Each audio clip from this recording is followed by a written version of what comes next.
Hello friends, welcome to LeggLife, and I know some of you may have been expecting a road trip vlog today, number 3 in the series.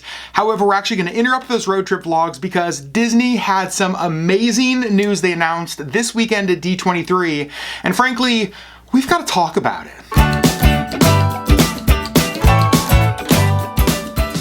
For those of you who might not know what D23 is, it's basically Disney's convention fan fest, and we had actually planned on going this year, but we had to cancel it. Now, over the course of the weekend, Disney made a ton of announcements. We're definitely not going to talk about all of those. In fact, what we're going to talk about are just some of the ones that they made on Sunday at the Disney Parks panel. Now, there are a lot of places online if you want to read like the full announcement list, everything that happened. We're not going to talk about everything, but we are going to just kind of pick out the things that jumped out the most to us. And we're going to start with the thing that you guys know we love absolutely the most, and that are the Disney Cruise announcements. We expected them to make some kind of Disney Cruise announcement, and boy did they. This is the exact announcement I had hoped they would make. Honestly, I hoped that they were going to tell us the names of all 3 of the new ships, but I'm okay because we got one of the names, and that's where we are going to start. Sherri, Beth, what is the name of the first new Disney ship we're getting? The Disney Wish. What a great name. Yeah. Like, we were watching a live stream of it this morning, and both of us just like looked at each other. We love it.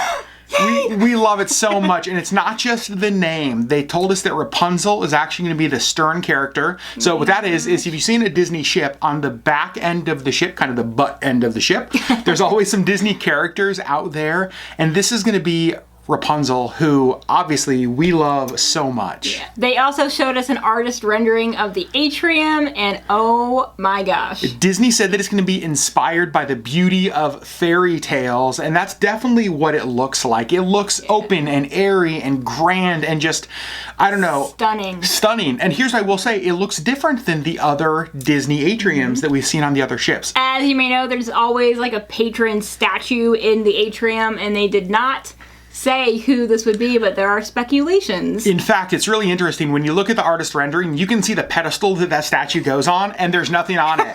And I'm like, oh, Disney, you did it to us again. Dang it. But the name Wish, we think is perfect, right? Yeah. Such a great name. Rapunzel on the stern. Holy cow. The rendering of the atrium, it like gave us enough, like our appetites are totally like whetted for this new ship. The ship will actually be delivered to Disney in late 2021, with the first sailing occurring in January of 2022. And as far as booking the Wish, Disney normally releases dates like 15 to 18 months in advance. So we would guess probably October of 2020 is when the dates for the Disney Wish will go on sale. Now, obviously, that ship is going to be hugely popular, especially the inaugural cruise. That is almost always like the price is astronomical. Everybody wants to be on it. We've talked about it, and obviously if we had the opportunity to go on it and we could afford to go on it, we certainly would. But our target is definitely going to be to go on the Disney Wish on one of the first sailings. Yeah, hopefully in like the first month or so. That's our hope, because it looks spectacular. As far as details for the rest of the ship, they did not talk about anything else. We don't have anything else, but I would assume that kind of as it gets closer, they'll release more information, more photos. Now, the other Disney Cruise announcement they talked about, honestly, I was a little underwhelmed by. They talked about the new island in the Bahamas, Lighthouse Point. And if you guys remember, like 5 months ago, we made a video on this, and it was strange because the announcement they made it sound like it was like, this is the big announcement. This is the big announcement. And we're like, you've announced it 5 months ago. But then I was wondering, I was like, did Disney ever officially announce it? I don't know. Or did we just like read like news clippings? So I don't know. So like maybe to some people it was a big announcement. To us, we were like, yeah, we know. I will say there were a couple things they talked about the Lighthouse Point property that were interesting to us. Yeah, if you remember our video on it, we kind of speculated on what the theming might be, kind of how they might decorate and, you know, build up the island. Yeah, would it be like a really like immersive, like pirate kind of experience? And instead of just like a Castaway Key 2.0. Yeah, and so what it kind of sounds like, what they did talk about, is that it's really gonna be a place that celebrates like the culture, the beauty, the artistry of Bahamas Bahamas and the Bahamian people. And so they even talked about that they're working with a lot of local artists to kind of capture that. And so it doesn't sound like it's going to be Castaway Cay 2.0. Right. It also doesn't sound like it's going to be like this fully immersive kind of experience. It really sounds like it's going to be this Bahamian beautiful retreat right in the middle of the Bahamas. So those were the two big Disney cruise announcements. They made a ton of other announcements about Disney parks, and you guys really so many. We're just going to touch on some of the ones that we really love. We tried to pick one or two from each of the parks. And let's start in Hong Kong. This actually I think is one of the coolest ones. Now, we've never been to Disneyland Hong Kong. It's on our list. It is definitely on our list. But they actually announced a makeover of the castle, and they're calling it the Castle of Magical Dreams, that pulls inspiration from 13 beloved like Disney stories.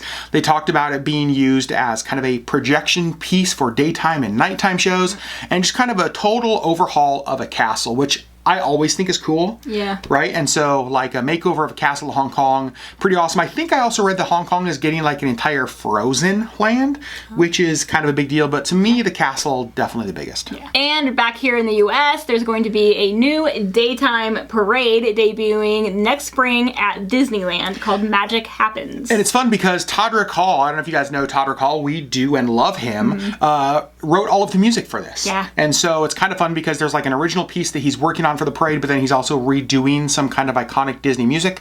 So I love the fact that he is doing all the music for it. Yeah. Parades are one of the things that we always try to catch when we go to the parks. It's just such a fun park experience. And some of the artist renderings, there were floats from like Coco, there were floats from Moana, and so it looks like it's going to be a very fun, cool new feel. Yeah. Definitely something when we go to Disneyland, we're gonna see. We did get a little bit more information about the Avengers campus that's coming both to Disney California Adventure and to Disneyland Paris. Talked a little bit more about that. One thing I think that was the most interesting to me is the fact that both parks are going to get a new attraction based on Spider-Man. Yeah. That's kind of fun. If you guys have been following some of the Spider-Man drama that's been happening with the movie franchise this past week. What a mess. What a mess. But it was kind of fun to get some like good Spider-Man news. Yeah. So Spider-Man attraction coming to both Disneyland Paris and California Adventure. And some of the biggest announcements centered around Epcot.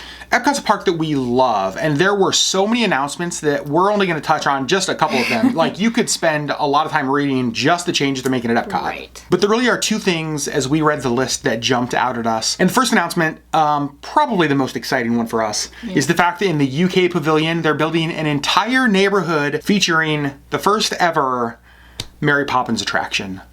So iconic. Yeah, that's gonna be amazing. In fact, at D23, Dick Van Dyke came out and made the announcement. And it's just the kind of thing that it's like, what a Disney legend, right? And for him to come out and make that announcement, holy cow. So obviously that's going to be hugely popular when it opens. Yeah. We're very excited about that. And second, there's going to be a new area called Dreamer's Point as you exit Spaceship Earth. And Spaceship Earth itself is actually getting an overhaul, which is much needed, right? Like, I'm so it's a little glad. dated. Yeah, it's totally dated. But they did say that even some of the scenes in Spaceship Earth they're going to keep, they're just going to update. It's going to be more focused on the journey of storytelling, which I think is super cool. But my favorite part is not the update to Spaceship Earth. It's this Dreamer's Point as you exit, because there's a statue of Walt that they are putting out there. That looks so cool. And it's so awesome because it's in this elevated area that kind of overlooks World Showcase. And so it's almost like Walt is looking out at his park. At Epcot. I love that. That's just so awesome. They did also give us a little more info on the Star Wars hotel. When I first heard about this, I geeked out so hard. But we haven't known much about it. Like, I didn't know what it was going to be. In fact, honestly, I kind of thought maybe it was just going to be a Star Wars themed hotel, right? It's like you check in and then you go to the park and you come back. That is not what it sounds like it's going to be. No, in fact, they were basically referring to it as a cruise. Yeah, like that's literally what it sounds like, that you get on the ship and then 2 days later, you get off the ship, and the whole time you're there, you're in this fully immersive experience. In space. In space. I mean, yeah. Just like, nope, they actually blasted in space. Thanks, Disney. And so, yeah, 2 days, 2 nights. It's called Star Wars Galactic Star Cruiser, fully immersive. It looks unbelievable. So things they did not tell us is the opening date of this Star Cruiser immersive experience, but also the cost. I'm super curious to see the cost. I'm actually curious to see if like how a 2-day experience here compares to like a 2-day cruise or a 3-day cruise. Right. I will say very different than what I expected it to be. Much, much cooler. I am curious though on how many people want that kind of experience, right? I want to do it. I want to do it too. I just hope we can afford to do it. It sounds amazing. Right. And the last thing, if you watch our videos, you know we're excited about this announcement. You guys, there are 2 things that we do a lot on our channel. Number 1, Disney. Number 2, Target. Target. Disney and Target announced kind of an expanded partnership. Now, you guys know that you've been able to find some pretty cool Disney products at Target stores for a while. However, Target is actually going to open up kind of like mini Disney stores inside 25 of their locations starting this October, and then 40 more locations by October 2020. So basically, these look like kind of little mini Disney stores right in the middle of Targets. What? I love it. I love it. Unfortunately, we did look at the list of the initial 25 and Anchorage is not on them. Anchorage not on them. Get it together, Disney and Target. I know. I was so bummed. But I was kind of excited because I'm going to be in Austin, Texas in October, and there is an Austin location there. And then Sherri and I are going to be in Chicago in November, and there is also a Chicago location. So I'm hoping, even though they're not coming to Anchorage yet, that we are going to get to experience some of these Disney stores in Target. So that might have seemed like a lot of announcements, but that was really just a very small amount of the announcements that were made at D23 this past weekend. And those really were just the ones that jumped out at us. We have lots of thoughts on lots of them, but you guys, we want to hear from you. Comment down below. Tell us, first of all, what do you think about the name Disney Wish for the new ship? But then also, were there other announcements that were made at D23 that you're super excited about? Let us know in the comments below. You guys, as always, we love you. Thanks for joining us. We will be back to our normal road trip vlogs on Wednesday, and we'll see you then on the next LeggLife video.